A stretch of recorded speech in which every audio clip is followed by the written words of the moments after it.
Esta conferência será gravada agora.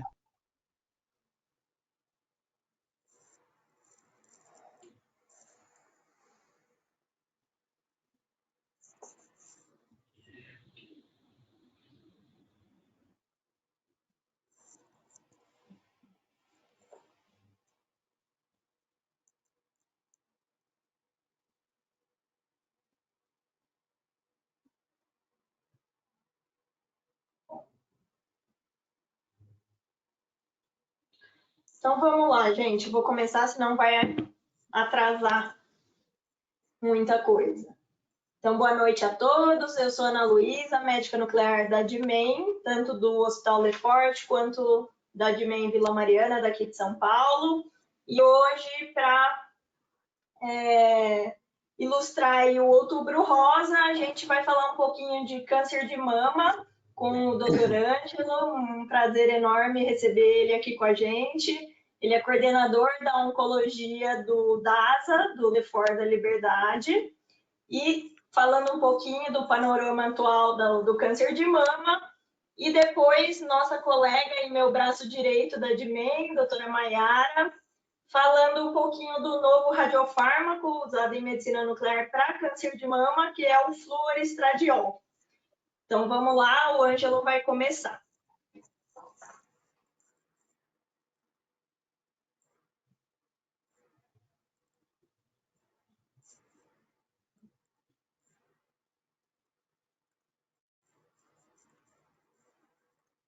Vocês estão vendo minha tela? Então, Legal. Bom, em primeiro lugar, boa noite. Queria agradecer o pessoal da DINEM pelo convite e de estar aqui hoje, né? Meu nome é Ângelo Bezerra, sou um dos membros titulares da Oncologia, dos tumores de mama, e atualmente coordeno a unidade DASA Lefort Liberdade. E aí eu queria agradecer, então, o convite de todos e o pessoal pediu para eu falar um pouquinho hoje aqui sobre as atualizações, né? Sobre o panorama do tratamento de câncer de mama, o que a gente tem de novidade, o que a gente está trazendo aqui, principalmente nessa época do ano do Outubro Rosa. Queria agradecer muito mais uma vez o convite. Então, a gente precisa sempre, antes, né, de falar de uma doença, contextualizar essa doença no seu contexto epidemiológico. Então, a gente sabe que o câncer de mama é hoje um problema de saúde pública. Ele é o tipo de câncer mais frequente nas mulheres, né, excetuando-se os tumores de pele não melanoma. E as estatísticas que a gente tem mais atuais, do biênio 2020-2022 do INCA, mostravam quase 67 mil novos casos de câncer de mama, né? E, infelizmente, quase 17 mil mortes relacionadas ao câncer de mama nós temos na população brasileira, que faz o que a gente pensar que estratégias como rastreamento e detecção precoce pode nos ajudar a diminuir esse índice de mortalidade. Se a gente pegar a distribuição pelo mapa do Brasil, a gente vai ter uma predominância mais na região sul-sudeste. A gente sabe que isso está muito relacionado também com o acesso aos serviços de saúde. E esse é um gráfico muito interessante que eu gosto de falar quando a gente fala de epidemiologia do câncer. É um gráfico da Sociedade Brasileira de Oncologia Clínica, que ela mostra que hoje, se nós pegarmos nos dias atuais, a maior causa de mortalidade são as doenças do aparelho circulatório. Então, a maior parte das causas de óbito hoje são infarto, AVC. Mas se nós não fizermos nada, as neoplasias, os tumores, eles serão o líder de mortalidade a partir de 2029. Então, isso está muito relacionado com o contexto atual do aumento da longevidade, mas também está relacionada com os hábitos de vida, o acesso à saúde. Então, a gente está vendo realmente uma mudança desse perfil de mortalidade, de causas de mortalidade, como a gente pôde ver aqui nesse gráfico. E, baseado nisso, se justifica, então, né, essas ações públicas. Nós estamos hoje iniciando, né, no mês de outubro, o Outubro Rosa, né, que é um mês de conscientização sobre o câncer de mama. E em novembro nós temos o Novembro Azul, que é um mês de conscientização para câncer de próstata. Essas ações públicas elas se justificam, com certeza, na medida em que a gente precisa melhorar a detecção precoce, aumentando as taxas de cura dessas doenças. E quais são, então, as novidades, né? A gente divide os pacientes sempre, no cenário da oncologia, em doença precoce, né? Doença inicial, e na doença avançada, ou tratamento paliativo, que a gente fala. Então, quais são as novidades nesse contexto adjuvante? Então, baseado nos últimos congressos, né, de oncologia, a gente não pode deixar de falar dessa classificação do que a gente chama de hoje HER2 low. Vou falar um pouquinho para vocês sobre isso. Nós vamos falar das plataformas genômicas que a gente pode usar hoje na prática clínica para avaliar o risco dessas pacientes e melhorar as indicações de tratamento, por exemplo, de quimioterapia. Vou falar um pouquinho também sobre o descalonamento de tratamento. A gente está tentando diminuir o número de medicações para tratar essas pacientes, mas ao mesmo tempo a gente está tendo novas drogas, tanto no cenário da doença do tratamento neoadjuvante, quanto do tratamento adjuvante. E a gente também vem evoluindo no manejo das toxicidades relacionadas ao tratamento.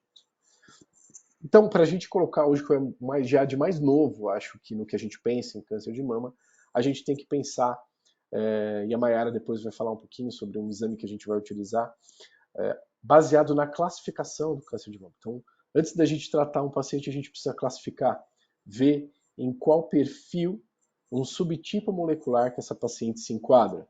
Então, se a gente pegar aqui na maior parte das pacientes, quase 65% a 70% das pacientes são aquelas pacientes que a gente chama que são receptor hormonal positivo.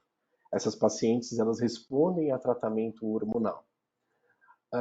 Aproximadamente 20% dessas pacientes podem hiperexpressar na membrana do seu tumor uma proteína chamada HER2. E essa proteína, ela tem características prognósticas e preditivas na medida em que a gente pode utilizar tratamentos que possam ser direcionados à proteína HER2. E, infelizmente, 13 a 15% das pacientes são o que a gente chama de triplo negativo, que são aquelas pacientes de pior prognóstico, que muitas vezes o único tratamento que nós temos para esses pacientes é a quimioterapia na sua forma pura. Mas e o que a gente teve de novidade nisso, né? Nós temos o advento de uma nova medicação, que é um anticorpo droga conjugada, vou falar um pouquinho mais sobre isso mais para frente, que comprovou, através de um estudo clínico grande, que essa droga ela tem um efeito no que a gente chama de HER2 low. Então, hoje, essas pacientes que a gente considerava um HER2 negativo, hoje a gente está reclassificando essas pacientes, fazendo com que muitas dessas pacientes possam ter um arsenal terapêutico maior.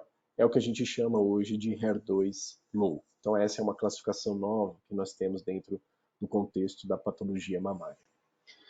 E em relação às plataformas genômicas, né? O que são essas plataformas genômicas?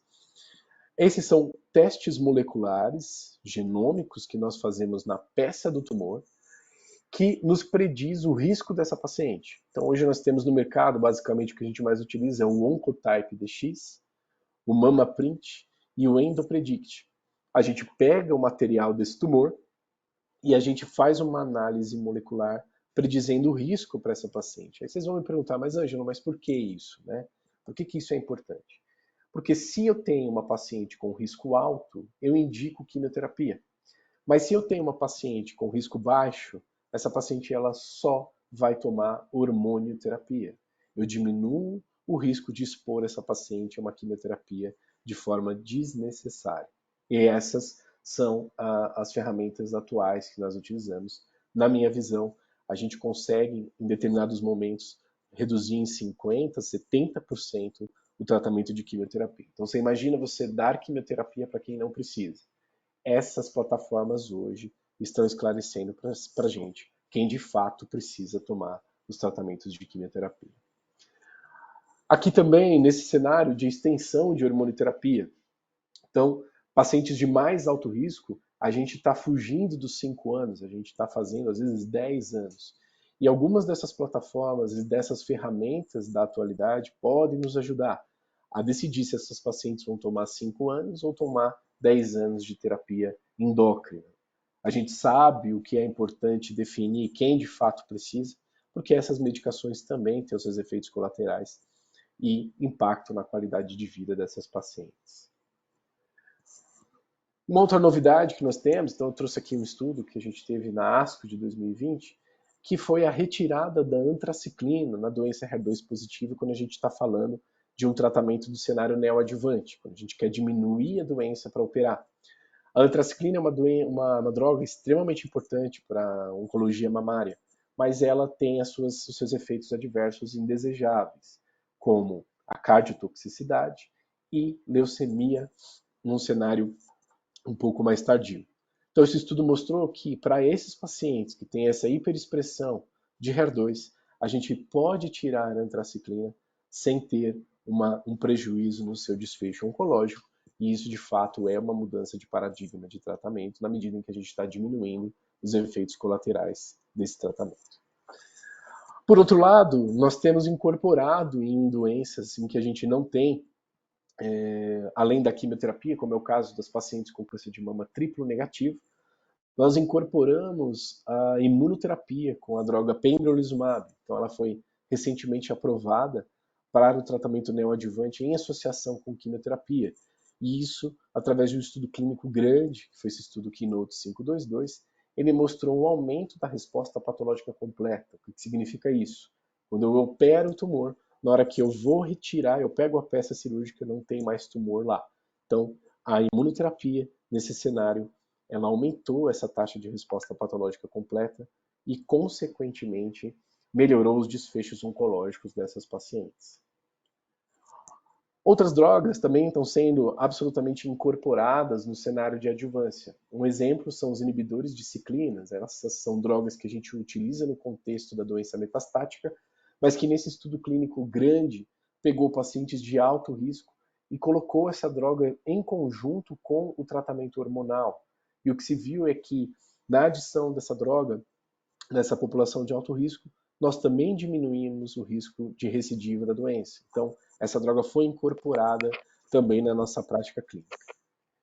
A outra droga que também utilizamos para esse cenário adjuvante é o olaparib. O olaparib é um inibidor de PARP, que eu vou falar um pouquinho mais para frente, mas é uma droga que a gente também usava só no contexto metastático e a gente está trazendo para o cenário adjuvante, ou seja, a oncologia mamária vem evoluindo, trazendo mais arsenal de tratamento para um cenário curativo, e isso é algo que a gente sempre quer, porque a gente quer ver essas pacientes curadas. Então, nesse estudo, chamado Olimpiar, essas pacientes elas tomavam essa medicação quando era detectada uma mutação genética de BRCA1 e BRCA2 para essas pacientes consideradas de alto risco. E isso fez com que essas pacientes diminuíssem o risco de recidiva da doença e também o risco de morte por qualquer causa, ou seja, um estudo positivo para a sobrevida global, que é algo que a gente sempre quer em oncologia. Mas a gente sabe também, infelizmente, que essas pacientes elas evoluem para um quadro de doença metastática ou fazem uma apresentação no cenário de doença metastática, né? A Mayara vai falar um pouquinho para vocês sobre, por exemplo, um exame que a gente vai poder usar para poder fazer o diagnóstico dessas pacientes, às vezes quando a gente não vê no exame convencional lesões, e que muda completamente o tratamento. Quando eu tenho uma paciente que tem metástases, essa paciente ela já não é mais candidata a um tratamento cirúrgico, por exemplo. Então é muito importante esse diagnóstico. E no contexto da doença metastática, a gente também evoluiu bastante. A gente tem o advento de inúmeras drogas, então os inibidores de ciclina, a imunoterapia, novas terapias HER2, a vedete do momento da oncologia, que é os anticorpos droga conjugados, os inibidores de PARP, e também eu vou falar um pouquinho sobre a oncologia de precisão. Então, os inibidores de ciclina, eles hoje são drogas que mudaram o paradigma de tratamento das pacientes com câncer de mama metastático. Antigamente, na época que eu fiz a minha residência, por exemplo, muitas pacientes que tinham metástases no fígado, por exemplo, a gente iniciava a quimioterapia por medo dessas pacientes, infelizmente, evoluírem muito rápido. E com o advento dessas novas medicações, que são todas drogas orais, então a paciente toma na casa dela, os inibidores de ciclina associados à hormonioterapia, eles têm postergado o início do tratamento de quimioterapia em quase 2 anos e meio, 3 anos. Ou seja, isso de fato aumentou a sobrevida dessas pacientes e aumentou a qualidade de vida na medida em que a gente está postergando o início de tratamento citotóxico. O outro cenário é o advento de medicações de imunoterapia. Então, em última análise, as medicações anti-PD1 e anti-PDL1, nós temos aí no mercado o atezolizumab e o pembrolizumab, eles entraram principalmente no arsenal do tratamento das pacientes com câncer de mama triplo negativo. Em última análise, esses tratamentos, essas terapias, elas possibilitam que o tumor seja atacado pelo próprio sistema imunológico, e isso foi uma revolução, é uma revolução na oncologia na atualidade. Em relação àquelas pacientes, que 15% daquelas pacientes que têm terapia HER2, mas que hoje, através dessa nova classificação de HER2 low, a gente conseguiu um arsenal terapêutico muito grande para essas pacientes que têm essa hiperexpressão de proteína. Então, a gente tem uma série de anticorpos anti-HER2 que podem atuar fazendo com que a gente tenha um controle de doença e aumentando a sobrevida dessas pacientes. O destaque que a gente tem aqui hoje é um anticorpo droga conjugado anti-HER2, que a gente chama que é o trastuzumab deruxtecan. Mas o que eu quero mostrar para vocês é nessa figura o arsenal terapêutico que nós temos para essas pacientes, aumentando de fato a sobrevida e a qualidade de vida dessas pacientes com o advento dessas novas medicações. E hoje o que a gente pode sempre colocar aqui é isso, é o advento dessas novas medicações. Então, vocês vão ler em absolutamente todos os lugares de literatura de oncologia o advento dos anticorpos droga conjugadas. E o que significa isso? O anticorpo droga conjugada é o seguinte, eu tenho um quimioterápico, que a gente chama de payload. Esse quimioterápico ele é associado a um anticorpo, e esse anticorpo ele vai em direção a um alvo específico. Então, por exemplo, o sacituzumab govitecan, ele vai em relação a TROP2. O TROP2 é uma proteína da maior parte das células tumorais. E aí a gente tem uma especificidade e uma eficiência muito grande, na medida em que eu estou entregando a droga apenas para um alvo específico. O sacituzumab foi aprovado hoje, para vocês terem uma ideia, então, para câncer de mama triplo negativo, ele foi aprovado pela Anvisa. Para essas pacientes com câncer de mama triplo negativo, a gente vai ter aprovação no futuro também para receptor hormonal positivo.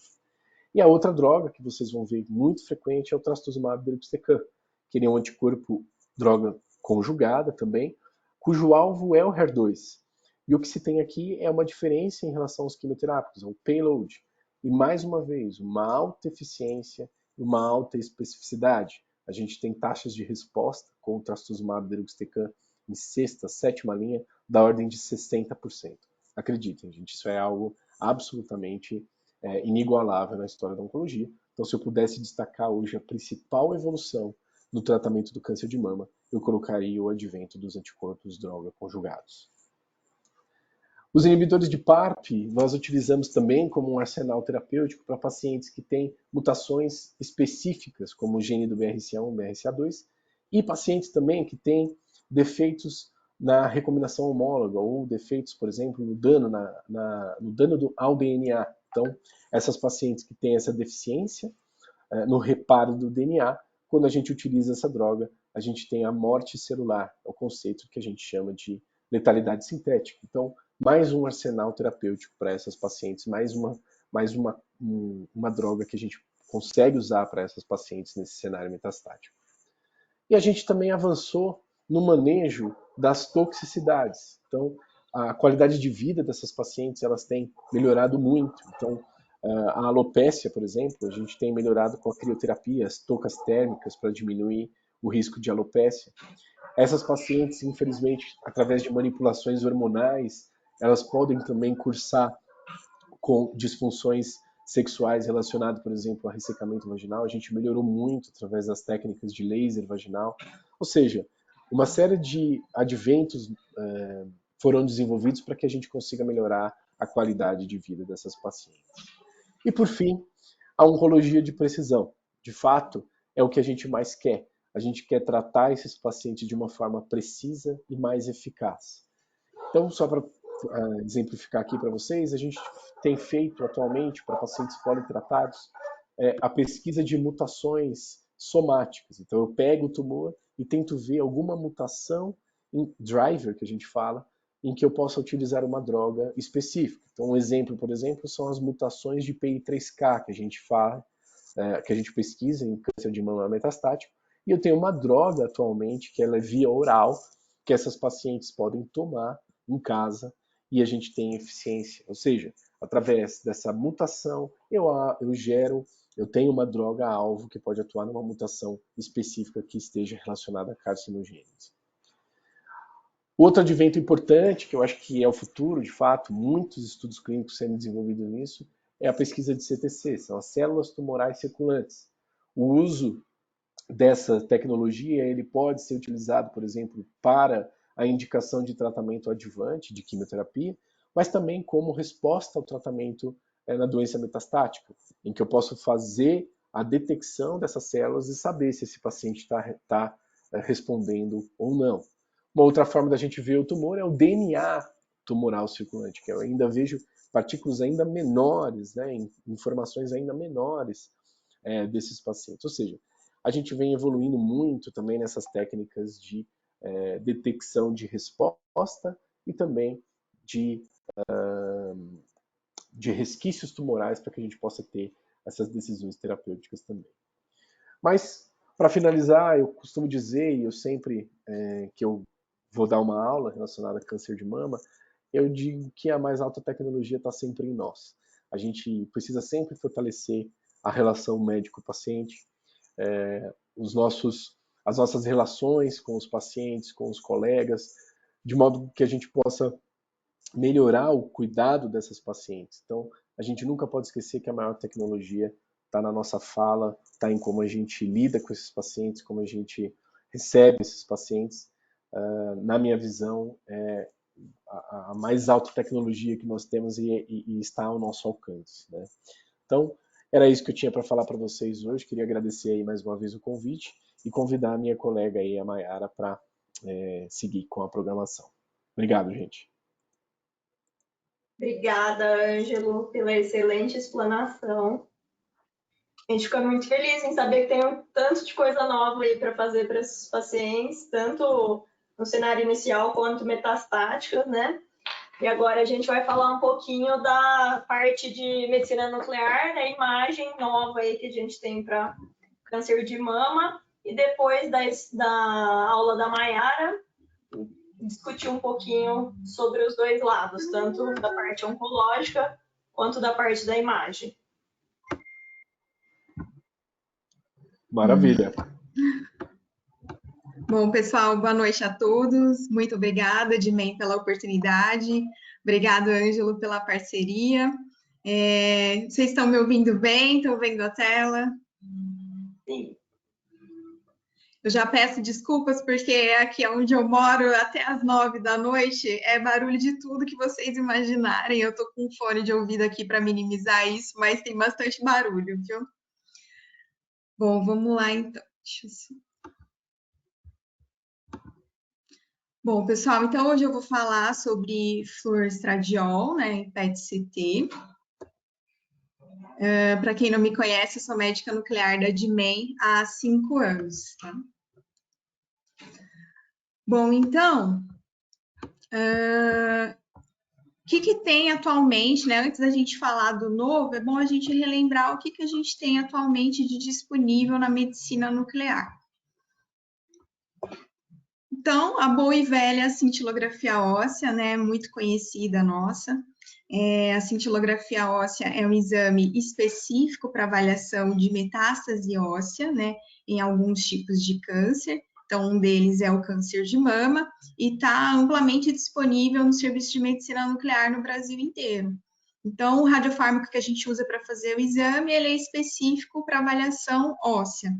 E as indicações, de acordo com os guidelines para cintilografia óssea, para pacientes que têm uma dor óssea localizada, fosfatase alcalina elevada, ou então uma paciente que foi submetida a esvaziamento axilar e apresentou pelo menos 4 linfonodos positivos, ou então no estadiamento inicial, uma paciente T2, ou seja, com uma lesão tumoral aí de 2 a 5 centímetros, M0, né, sem evidência de metástase à distância, ou então, pelo menos N1, pelo menos um linfonodo comprometido na cadeia axilar do mesmo lado da mama que está comprometida pela doença.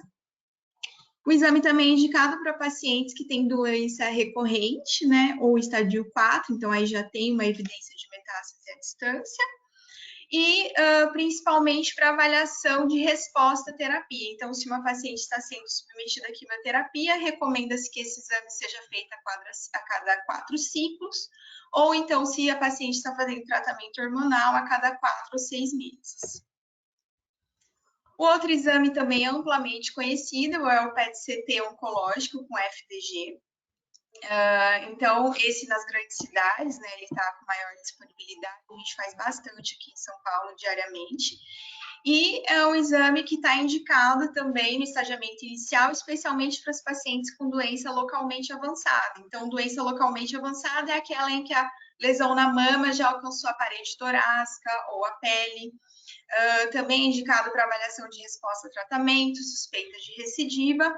E aí, um dos papéis que vem principalmente, né, para a gente é a questão da discordância. Então, a paciente foi fazer os exames de estadiamento habituais, tomografia, ressonância, cintilografia, teve alguma dúvida de lesão ou discordância entre esses exames, se tem doença ou não em determinada área. Então, vem fazer o PET-CT para ver se ajuda a esclarecer a dúvida. E é o que está no rol da ANS, tá? De cobertura pelos planos, essa indicação, discordância entre os métodos de imagem convencionais, que seria tomografia, ressonância, mais cintilografia, que é o que está também na maioria dos guidelines, né? E aí, uma deficiência desse exame é que nos tumores do tipo carcinoma lobular invasivo, eles podem não ter muita avidez pelo radiofármaco. Então, às vezes a paciente está com doença e o nosso exame não mostra nada, mas é que é específico desse tipo de doença, de tumor. Temos também o PET com fluoreto e flúor 18, que é específico também para avaliação de doença óssea. E então também tem indicações bem semelhantes à cintilografia óssea, né? Paciente com dor óssea localizada, fosfatase alcalina aumentada. Mas esse exame, eu sinto que, assim, pelo menos aqui em São Paulo, que eu esperava que fosse ver mais exames, né, não pegou, né? A gente não vê tanta solicitação desse exame, por quê? Um pouco, acho que também por conta da disponibilidade do radiofármaco, que não é tão fácil, e também porque os próprios guidelines, né, eles falam o seguinte, se você tem um PET com FDG, que evidencia metástase óssea, você não precisa fazer com fluoreto. Então, se o PET com FDG, além de doença óssea, eu vejo partes moles, né, eu ganho tempo fazendo PET FDG, em vez de fazer um PET que é específico para doença óssea. Então, não pegou muito.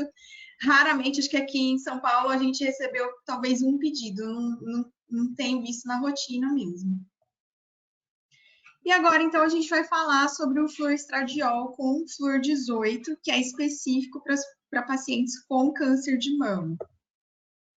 Então, às vezes a gente escuta aí o termo, radiofármaco novo, não é tão novo assim, né? A gente vê que a medicina nuclear, ela se desenvolve muito na Europa, nos Estados Unidos, demora um pouco mais para chegar aqui. Então, quando a gente faz um levantamento bibliográfico na PubMed, o primeiro artigo já publicando os benefícios desse exame foi em 1988, então 34 anos já, né? E eles já mostravam nesse primeiro estudo, né, que poderia ser um ótimo método em vivo para avaliar a expressão dos receptores de estrogênio, tanto na doença primária quanto nas doenças, na metástase do câncer de mama. Bom, então, como que funciona, né, o fluoestradiol? O fluoestradiol é um radiofármaco que ele tem uma estrutura muito semelhante ao do estradiol, que é um hormônio que a gente produz, né, normalmente. E esse hormônio, ele se liga aos receptores de estrogênio, que geralmente se expressam na célula tumoral, tá? Então, esse hormônio, ele vem aqui, ele se liga ao receptor de estrogênio, e aí ele vai promover uma transcrição gênica, vai dar uma informação errada, e essa célula, ela vai começar, então, a ter crescimento anormal, uma proliferação anormal. O fluoestradiol, ele tem uma estrutura química muito semelhante ao do estradiol. Então, ele vai também se ligar lá no receptor de estrogênio e vai mostrar para mim onde que estão, então, esses receptores de estrogênio. apesar do nome radiofármaco, ele não tem efeito, tá? Ele só vai lá se ligar no receptor e vai gerar imagem para mim. Não tem nenhum efeito químico. O radiofármaco, ele não estimula essa proliferação celular. E por que é importante eu saber, então, onde que estão esses receptores? Por quê? Porque os tratamentos hormonais, né, por exemplo, o tamoxifeno, eles vão atuar justamente nesses receptores que o PET vai mostrar, bloqueando esses receptores hormonais. Então, é assim que ele funciona, tá? Ele vai mostrar para a gente onde estão esses receptores hormonais e se essas pacientes vão se beneficiar ou não dessa terapia. E aí, uma grande questão é que, assim, quando o paciente faz a biópsia da lesão na mama, até 20% dessas pacientes pode ter um grau de heterogeneidade, né? Então, assim, às vezes o paciente fez a biópsia, mostrou que tinha receptor positivo para estrogênio, fez a hormonioterapia e não respondeu. Mas não respondeu, talvez porque o volume de doença que não tinha receptor positivo não foi evidenciado em algum exame. E aí não tem sucesso no tratamento, e aí não se sabe o porquê. Mas por quê? Às vezes aquela amostra que foi aquela pequena amostra de uma lesão que foi retirada mostrou que tinha receptor, mas, por exemplo, as metástases à distância não tinham receptor para estrogênio. E aí o tratamento não vai ser efetivo. A quimioterapia, por exemplo, ela pode também influenciar um pouco na heterogeneidade, né, dessa expressão desses receptores. Então, aí que vai ser o papel importante do PET, para mostrar que volume de doença que expressa receptor, se vai ser benéfico ou não o tratamento hormonal para essas pacientes. Então, cerca de 70% dos carcinomas invasivos de mama e 80% dos carcinomas ductais in situ, eles apresentam os receptores hormonais, né? Então, quando a paciente apresenta esses receptores, é bom porque é uma doença menos agressiva, vai ser uma doença mais sensível às terapias, e essa paciente vai ter maior possibilidade de cura. Bom, hoje, então, o que a gente tem para receptor hormonal? Quando a paciente faz biópsia, o gold standard, né, o que tem de melhor quando faz a biópsia da mama é a imunohistoquímica. Então, tira lá um pedacinho da lesão, vai para a imunohistoquímica. A imunohistoquímica pode vir com resultado negativo, inconclusivo ou positivo para a expressão de receptor hormonal. E aí a gente tem esse problema do erro de amostragem, porque você tem uma lesão, às vezes grande, você tirou um pedacinho, e o resto? Como é que está o resto? Então, pode ocorrer desse erro de amostragem.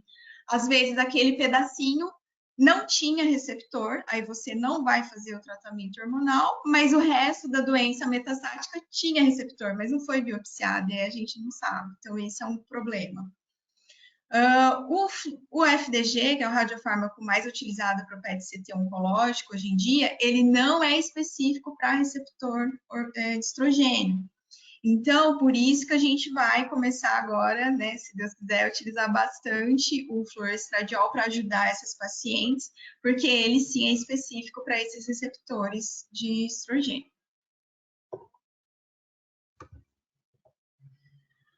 Bom, então, quando os estudos são realizados, né, de modo geral, quais são as pacientes que foram, como eram essas pacientes que foram avaliadas nos estudos, né, do PET com o fluorestradiol?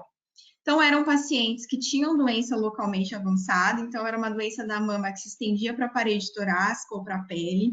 Todos esses pacientes foram submetidas à core biopsy, né?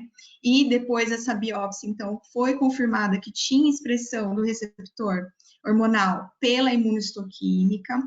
E aí, o intervalo que eles consideraram ideal entre a biópsia e o PET é de 2 a 3 semanas, tá?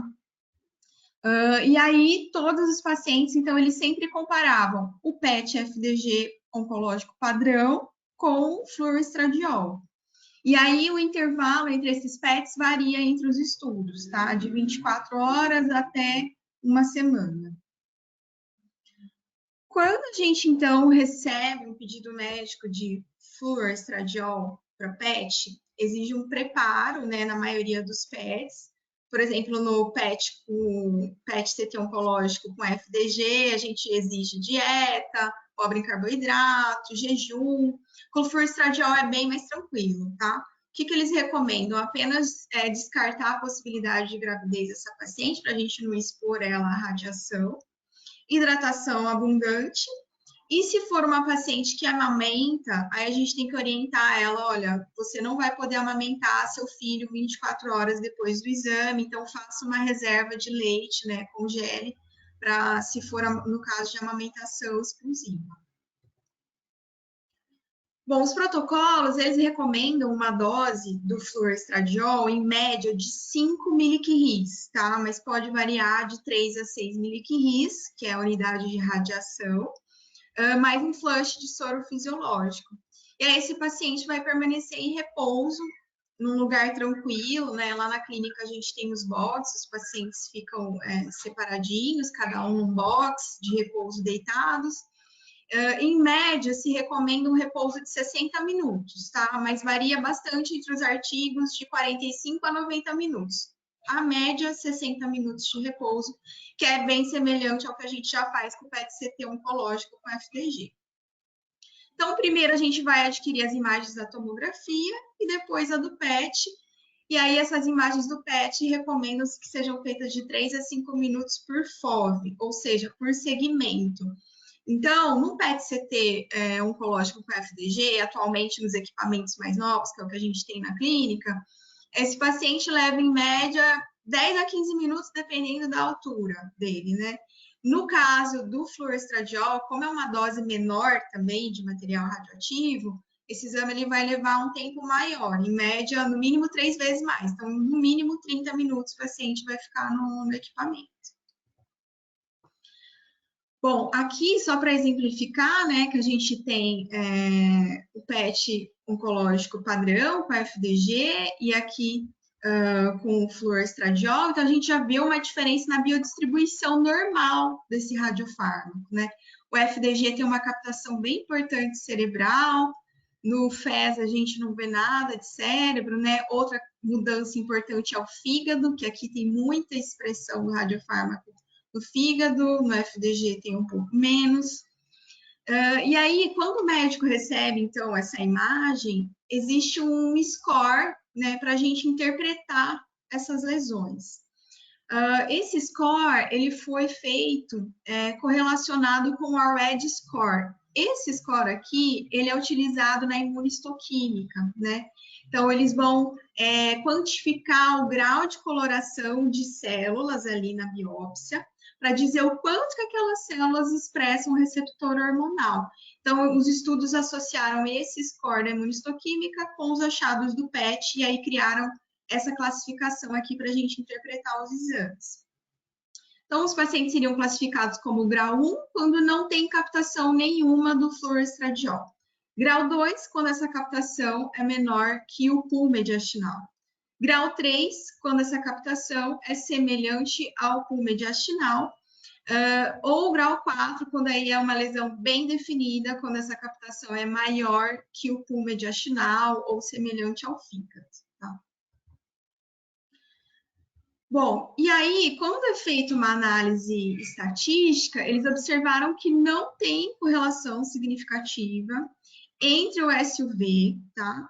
E a expressão do SUV, tanto do FDG quanto do fluorestradiol, com relação aos receptores hormonais de estrogênio pela imunistoquímica, no caso do tumor primário, por conta dessa heterogeneidade. Às vezes você tirou aquele pedacinho que não tinha ou tinha receptor. Então, a questão da amostragem na biópsia interfere bastante.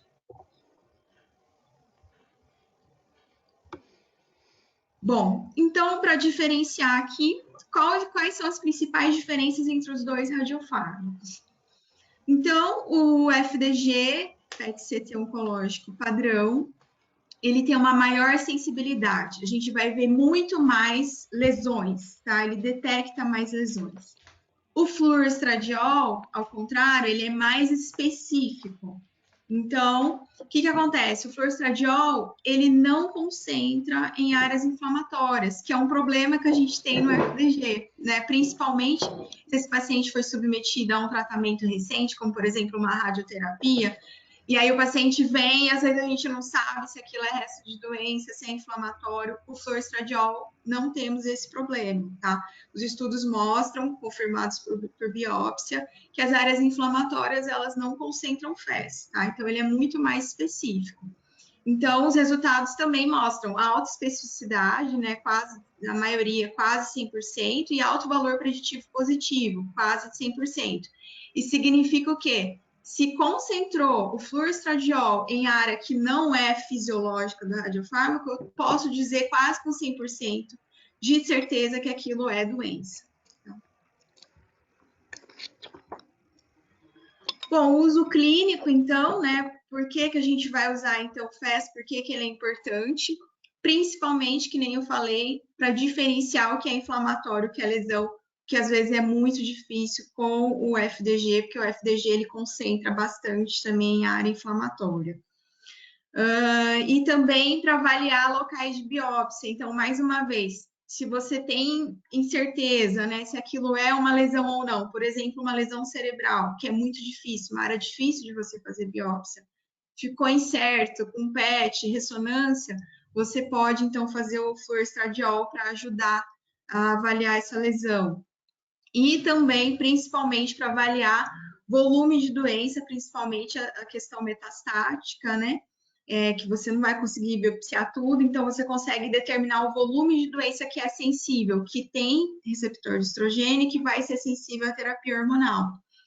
Por quê? Por exemplo, uma paciente que teve uma lesão primária com o receptor de estrogênio negativo, né? Com receptor de estrogênio positivo, mas tem metástase, muitas metástases com receptor negativo, o volume de doença que não concentra o receptor é muito maior. Então, essa paciente não vai ter benefício da terapia hormonal. E o contrário também. Então, se eu tenho um grande volume de doença captando no fluoroestradiol, né, alto volume de doença com receptor positivo, essa paciente vai se beneficiar da terapia hormonal. As limitações do PET com relação ao fluoroestradiol fica com relação às lesões hepáticas, né? Porque a gente vê que o radiofármaco concentra muito aqui no fígado, então é muito difícil, de fato, avaliar as lesões do fígado. E lesões menores que 5 milímetros, mas aí isso é uma capacidade relacionada à resolução do equipamento, do PET mesmo, que às vezes ele não vai expressar, a gente pode até ver na tomografia, mas não vai expressar o suficientemente o radiofármaco para eu dizer se aquilo é ou não doença. Bom, então, as terapias hormonais, né, por exemplo, o tamoxifeno e o fulvestrano, eles bloqueiam esses receptores hormonais. Então, se essa paciente está fazendo o tratamento com esses medicamentos, eu tenho que dar um tempo para poder fazer o PET, para saber se ela teve resposta ou não ao tratamento. Porque, às vezes, eu faço ali logo depois da terapia, aí o exame vai vir negativo, mas é porque esses receptores estão bloqueados pelo próprio medicamento. Então, eu vou ter que dar um tempo ali de descanso, tá? Por exemplo, os inibidores de aromatase, mais famoso aí o anastrozol, eles não bloqueiam o receptor, eles bloqueiam a síntese hormonal. Então, o PET com fluoroestradiol eu posso fazer em qualquer momento. Não preciso de descanso, tá? Qualquer momento da terapia eu posso fazer para avaliar se esse paciente está tendo alguma resposta ou não. Era isso que eu tinha para falar. Obrigada. Muito obrigada, Mayara, por ilustrar aí para a gente o fluoroestradiol, comparar com todos os outros métodos da medicina nuclear que a gente tem hoje em dia. Eu queria também fazer um comentário para lembrar que o fluoroestradiol ele vai ver a viabilidade do receptor do estrogênio. Então, por exemplo, se na imunistoquímica tem positividade para receptor de estrógeno, faz no PET e não capta nada, então isso é um marcador prognóstico, que a gente consegue ver a capacidade, a viabilidade desses receptores, ou não. Tá? Então, eu vou abrir agora para perguntas, para comentários. Se alguém tiver alguma pergunta, pode ligar o microfone, perguntar. Se o Ângelo quiser complementar com alguma coisa, Mayara, fiquem à vontade.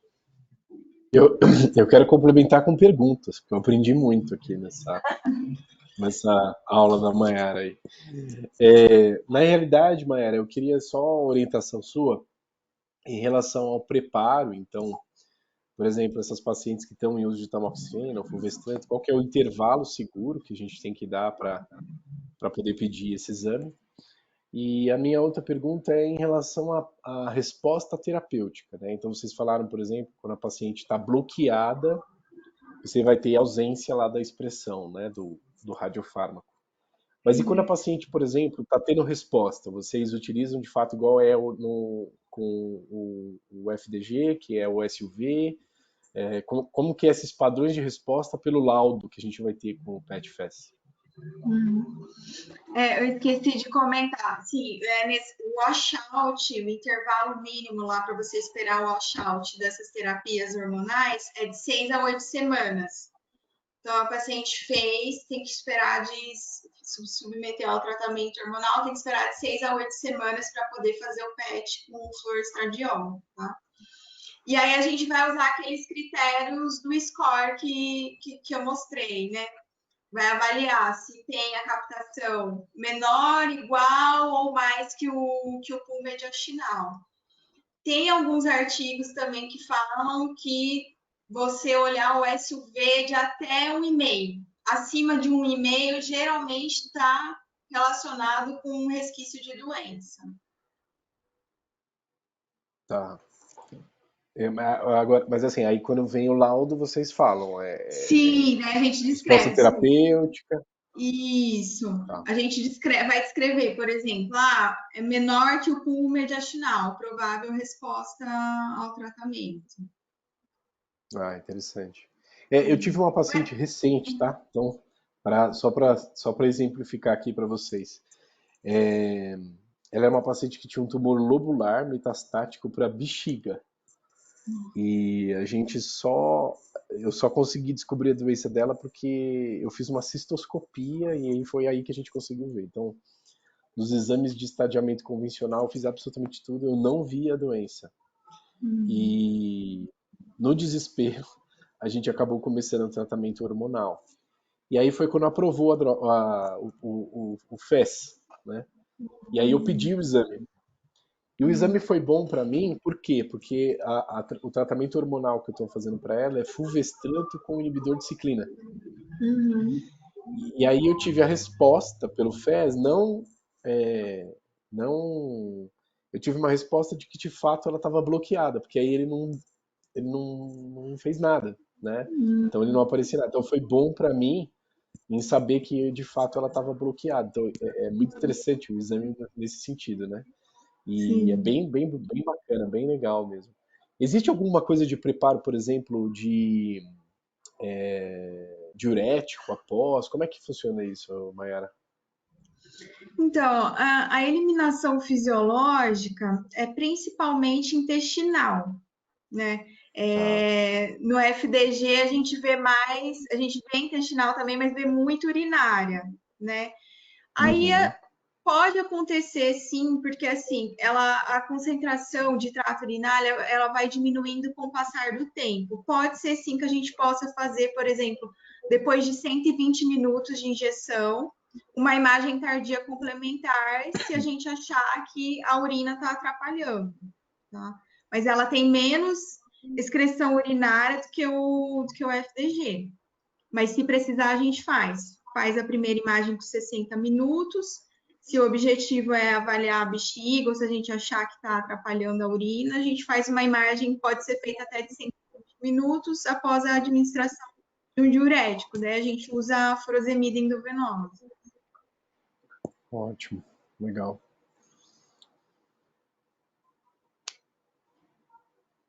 Ana? Acho que ninguém se manifestou aqui para fazer nenhuma perguntinha. Então, é isso, gente. Vou finalizar e agradecer muito a presença de vocês dois. Foi muito boa a aula de hoje. E queria agradecer a parceria do Ângelo com a gente, aí do atendimento ao paciente em conjunto que a gente faz, que é muito bom, muito satisfatório, e poder contar com vocês aí na nossa prática clínica, tá? Muito A gente que obrigada. agradece, eu agradeço, assim, em nome do meu time também, agradeço vocês e obrigado pelo convite. Acho que esses bate-papos são sempre enriquecedores, né? E fica também o convite para a gente discutir esses casos lá também na nossa reunião e vocês também darem aula para nós lá. Eu aprendi muito. Obrigado, viu, gente? Obrigada, Boa noite. obrigada, Nalu, obrigada, Ângelo. Boa noite. Tchau, tchau, gente. Boa noite, tchau. Tchau, tchau, gente. Boa noite. Obrigado.